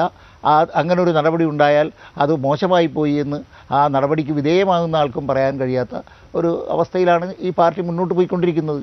അതുകൊണ്ട് തന്നെ ഈ പാർട്ടി തെറ്റുകൾ തിരുത്തുകയും തെറ്റുകൾ ആവർത്തിക്കാതിരിക്കാൻ ശ്രമിക്കുകയും ചെയ്യും. ചിലർ വീണ്ടും വീണ്ടും തെറ്റുകൾ ചെയ്യും. അങ്ങനെ തെറ്റ് ചെയ്ത് ഒരുപാട് ആളുകൾ ഈ പാർട്ടിക്കകത്ത് ആജീവാനന്ദം നിലനിന്ന് പോന്നിട്ടുമുണ്ട്. അതുപോലെ ജയരാജൻ്റെ കാര്യത്തിലും എന്തെങ്കിലും തരത്തിലുള്ള നടപടികൾ ഉണ്ടാകുമോ ഇല്ലയോ എന്നുള്ളത് അവരുടെ ഘടകത്തിൽ പരിശോധിച്ചിട്ട് അവരത് ഈ ലഭ്യമായ വസ്തുതകളുടെ അടിസ്ഥാനത്തിലായിരിക്കും ആ തീരുമാനത്തിലേക്ക് പോവുക. അതാണ് ഒരു കാര്യം കൂടി അക്കാര്യത്തിലുള്ളത്. ഈ വളരെ ജാഗ്രതയോടെ നീങ്ങുന്ന ഒരു സർക്കാരാണല്ലോ പിണറായി വിജയൻ മുഖ്യമന്ത്രിയായിരിക്കുന്ന ഈ ഗവൺമെൻറ്. എല്ലാ കാര്യത്തിലും ആ ജാഗ്രത പുലർത്തി പോരണമെന്ന് ശഠിക്കുകയും ചെയ്യുന്ന ഒരു മുഖ്യമന്ത്രിയാണ്. അതുകൊണ്ടാണ് ഇത്തരം ഒരു ആരോപണം ഇ പി ജയരാജനെതിരെ ഉണ്ടായപ്പോൾ അദ്ദേഹത്തോട് മാറി നിൽക്കാൻ പാർട്ടി ആവശ്യപ്പെടുകയും ഒക്കെ ചെയ്ത് നമുക്കതിൻ്റെ വിശദാംശങ്ങൾ അറിയാം. പക്ഷേ മന്ത്രിസഭയിലും അല്ലെങ്കിൽ ഇത്രയും ജാഗ്രതയോടെ നിലനിൽക്കുമ്പോഴും ചില ദുർബലമായ മേഖലകൾ അവിടെ ഉണ്ട് എന്നതിൻ്റെ ഉദാഹരണങ്ങളല്ലേ ഈ കാണുന്ന 1-2 സംഭവങ്ങൾ. ജാഗ്രത എത്രത്തോളം ജാഗ്രതയോടെ നിലനിൽക്കുമ്പോഴും ഈ രീതിയിൽ വളരെ വേഗത്തിൽ തീരുമാനമെടുക്കുകയും ഒട്ടും പരിശോധനയില്ലാതെ ഇത്തരം ആവശ്യങ്ങളോട് പ്രതികരിക്കുകയും ചെയ്യുന്ന മന്ത്രിമാരോ അല്ലെങ്കിൽ അത്തരത്തിലുള്ള ഉദ്യോഗസ്ഥരോ ഒക്കെ സർക്കാരിൻ്റെ ഭാഗമായി നിലനിന്നിരുന്നു അല്ലെങ്കിൽ നിലനിൽക്കുന്നു എന്നത് ഈ സർക്കാരിന് ചേരുന്നതാണോ, അല്ലെങ്കിൽ അത് എത്രത്തോളം ഭൂഷണമാണ്? അല്ല, ഈ സർക്കാരിന് ഞാൻ വിജയം അറിയാൻ ഒരു കാര്യം പറഞ്ഞു. ഈ സർക്കാരിന് ചേരുന്നതല്ല എന്നുള്ളത് കൊണ്ട് തന്നെയല്ലേ ജയരാജനെതിരായിട്ട് ഇത്തരത്തിലുള്ളൊരു ആരോപണം വന്നു കഴിഞ്ഞപ്പോഴേക്കും ജയരാജനോട് മാറാൻ ആവശ്യപ്പെട്ടത്. മുൻ ഗവൺമെൻറ്റിൻ്റെ കാലത്ത് അങ്ങനെ ആയിരുന്നോ? അത് പരിശോധിക്കട്ടെ, അത് നിയമപരമായ വശങ്ങൾ എന്താണെന്ന് നോക്കട്ടെ എന്നൊക്കെ പറഞ്ഞുകൊണ്ട് നീട്ടിക്കൊണ്ടുപോകുന്നതൊക്കെ നമ്മൾ കണ്ടിട്ടുള്ളതല്ലേ. അതിൽ നിന്ന് വ്യത്യസ്തമായ ഒരു സമീപനം നമ്മുടെ കേരള രാഷ്ട്രീയത്തിൽ ഇത് ഒരു ദുരന്തമായിരുന്നെങ്കിൽ പോലും ഉണ്ടായിക്കഴിഞ്ഞിരിക്കുന്നു എന്നുള്ള ഒരു നല്ല വസ്തുതയിലേക്ക് ഈ പ്രശ്നങ്ങൾ വിരൽ ചൂണ്ടുന്നു എന്നുള്ളതാണ് ഞാൻ മനസ്സിലാക്കുന്നത്. ഇത് ഇനിയുള്ള പ്രവർത്തിക്കുന്ന മന്ത്രിമാരെ സംബന്ധിച്ചിടത്തോളം അവരുടെ വേണ്ടത്ര ജാഗ്രത എടുക്കാനും അവർക്ക് ഈ കാര്യങ്ങളിൽ അവധാനതയോടുകൂടി ജനങ്ങളുടെ പ്രശ്നങ്ങളെ നേരിടാനുമൊക്കെയായിട്ടുള്ള ഒരു കരുത്ത് ഇതിലൂടെ അവർക്ക് കൈവരും എന്നാണ് ഞാൻ പ്രതീക്ഷിക്കുന്നത്. അതുകൊണ്ട് ഈ ഗവൺമെൻറ്റിൻ്റെ മുന്നോട്ടുള്ള പ്രവർത്തനത്തിന് ഇതൊരു തടസ്സമായി മാറില്ല എന്ന് തന്നെയാണ് കരുതുന്നത്. ആ നിലയ്ക്ക് ഇത്തരം ചർച്ചകൾ പ്രയോജനപ്പെടുകയും ചെയ്യില്ലേ? ഇത് ഇത്രയും കാര്യങ്ങൾ താങ്കൾ പറഞ്ഞതുപോലെ ഇത്രയും ലളിതമാണ് സംഗതി എങ്കിൽ പോലും വളരെ സൂക്ഷ്മതയോടെ ജനം ഇതിനെ നോക്കിക്കാണുന്നുണ്ട്. അതുകൊണ്ട് ഇത്തരം വിവരങ്ങൾ പുറത്തു വന്നാൽ ആ നിലയിലുള്ള പ്രതികരണങ്ങൾ ഉണ്ടാകും. അതുകൊണ്ട് കുറെ കൂടി ജാഗ്രതയോടെ ഈ മന്ത്രിമാരൊക്കെ പ്രവർത്തിക്കണമെന്നൊരു സന്ദേശം കൂടി നൽകുന്നില്ല. തീർച്ചയായിട്ടും ഉണ്ടല്ലോ. ഞാൻ പറഞ്ഞ മന്ത്രിമാർ പ്രത്യേകിച്ച് പുതിയ ആൾക്കാരാകുമ്പോഴേക്ക് ആദ്യം വേണ്ടത് കൊള്ളാവുന്ന സ്റ്റാഫിനെ വെക്കണം. ഓഫീസും ദുർബലമായിരുന്നു. ഞാൻ മനസ്സിലാക്കിയെടുത്തോളം ഞാൻ ഇപ്പോഴും അന്വേഷണം അറിയുന്നത് ഏതോ ഒരു ഡിസ്ട്രിക്ട് ഇൻഡസ്ട്രീസ് ഓഫീസറാണ് അദ്ദേഹത്തിൻ്റെ PS ആയിട്ടുണ്ടായിരുന്നതാണ്. സെക്രട്ടേറിയറ്റിനകത്ത് കുറച്ചുകൂടെ മെച്ചുറായിട്ടുള്ള സീനിയേഴ്സായിട്ടുള്ള ഉദ്യോഗസ്ഥന്മാർ വെക്കണം. അവർക്ക് അറിയാൻ പറ്റുള്ളൂ. ഇപ്പോൾ സെക്രട്ടറി മാനുവലുണ്ട്, മറ്റു നിയമങ്ങളുണ്ട്. അതൊരു ഡിസ്ട്രിക്ട് വ്യവസായ ഓഫീസർക്ക് അറിയാൻ പറ്റില്ല. സ്വാഭാവികമായിട്ടും ഈ മന്ത്രിമാർ പലപ്പോഴും നല്ല മന്ത്രിമാരാകുന്നത് അവിടെ സ്റ്റാഫ് മിടുക്കന്മാരാകുമ്പോൾ, especially private secretary, private secretary അവർ നോക്കി പറയുന്നതാണ്. ഇപ്പോൾ എൻ്റെ വിശ്വാസം ഞാൻ പറയാമല്ലോ, ഈ ഒരു കൊള്ളാവുന്നൊരു PS ആയിരുന്നെങ്കിൽ ഇത് കിട്ടുമ്പോൾ അപ്പോഴേ മന്ത്രിയുടെ അടുത്ത് പറയും, സാർ ഇത് കൊടുക്കാൻ പ്രൊഫഷണൽ അപ്പം തന്നെ പറയുമായിരുന്നു. അപ്പോൾ അതുകൊണ്ട് ഏത് ഗവൺമെൻറ് ആയാലും മന്ത്രിമാരായാലും ശരി വളരെ കോഷ്യസായി വളരെ സത്യസന്ധന്മാരായ നിയമം അറിയാവുന്ന ഉദ്യോഗസ്ഥന്മാരെ വെക്കുമെങ്കിൽ ഇതുപോലെ പല അബദ്ധങ്ങളൊന്നും മാറി നിൽക്കാൻ കഴിയും. ആ നിലയ്ക്ക് ഈ ചർച്ച ഒരു ഫലപ്രദമാണ് എന്നെ ഒരു വിലയിരുത്തൽ. രാജേഷ്, അതല്ലേ ഈ ഓഫീസും മെച്ചപ്പെടണം, കാര്യക്ഷമമായി പ്രവർത്തിക്കുന്ന സ്റ്റാഫും വേണം. ഇതിൽ ഇ പി ജയരാജനെ മാത്രമായി അദ്ദേഹത്തിൻ്റെ ലെറ്റർ പാഡിൽ എഴുതി തയ്യാറാക്കിയ ശുപാർശ കത്തുകൾ കഴിഞ്ഞ ദിവസം പ്രതിപക്ഷം സഭയിൽ ഉയർത്തി കാണിക്കുന്നുണ്ടായിരുന്നു. നമുക്ക് അത് കേട്ടുകഴിവില്ലാത്തതാണ്. ഇനി അത് പറയണ്ട, വിജിലൻസ് പരിശോധിക്കുന്ന വിഷയമാണ്. ആ നിലയിൽ ഒക്കെയാണ് മന്ത്രിമാർ പ്രവർത്തിക്കാൻ പോകുന്നതെങ്കിൽ അത് തിരുത്തേണ്ടുന്ന ചുമതല ഉദ്യോഗസ്ഥർക്കും പേഴ്സണൽ സ്റ്റാഫിനും തീർച്ചയായും ഞാൻ വ്യത്യസ്ത അഭിപ്രായം പലതിലുണ്ടായിരുന്നു. ഇദ്ദേഹം പറഞ്ഞുകൊണ്ട് ഞാൻ പൂർണ്ണമായി യോജിച്ചുകൊണ്ട് പറയുന്നു. അത്തരത്തിലായിരുന്നുവെങ്കിൽ ഒരു മിനിസ്റ്റർക്ക് ഏറ്റവും എഫിഷ്യൻ്റായിട്ട് പ്രവർത്തിക്കാൻ സാധിക്കണമെങ്കിൽ അദ്ദേഹത്തിൻ്റെ ചുറ്റും നിൽക്കുന്ന ഉദ്യോഗസ്ഥ സത്യസന്ധരായിരിക്കണം, എഫിഷ്യൻ്റ് ആയിരിക്കണം, നല്ല കഠിനാധ്വാനികളായിരിക്കണം, എല്ലാ നിയമങ്ങളും അറിയാവുന്നവരായിരിക്കും. ഇവിടെ സംഭവിക്കുന്നത് എന്താ? അങ്ങനെയുള്ളവർക്കൊന്നും സ്ഥാനമില്ല.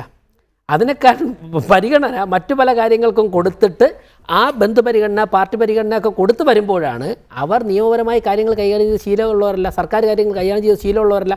അവർ കൈകാര്യം ചെയ്യുന്നത് തികച്ചും രാഷ്ട്രീയ പ്രേരിതമായിട്ട് കാര്യങ്ങൾ കൈകാര്യം ചെയ്യുന്നു. അങ്ങനെ വരുമ്പോഴും പ്രത്യേകിച്ചും മന്ത്രിമാരുടെ ശൈലിയെ കൂടെ ആകുമ്പോഴാണ് ഇത്തരത്തിലുള്ള അപകടങ്ങളിൽ ചെന്ന് ചാടുന്നത്. അത് തിരുത്തിയാൽ നന്നായിരിക്കും ഗവൺമെൻറ്റിന്. അതാണ് ഇത്തരത്തിലുള്ള ജാഗ്രത, അതിൻ്റെ ഓർമ്മപ്പെടുത്തലാണ് ഇത്തരം വാർത്തകളും ഈ ചർച്ചകളും കൊണ്ട് സംഭവിക്കുന്നത് എന്നതാണ് ഈ ഘട്ടത്തിൽ പറയാനുള്ളത്. ചർച്ചയിൽ പങ്കെടുത്ത Shri SR Sakthidharan, Shri Dominic presentation, Shri VV Rajesh, ടെലിഫോണിൽ പ്രതികരിച്ച അഡ്വക്കേറ്റ് ഹരീഷ് വാസുദേവൻ, എല്ലാവർക്കും നന്ദി.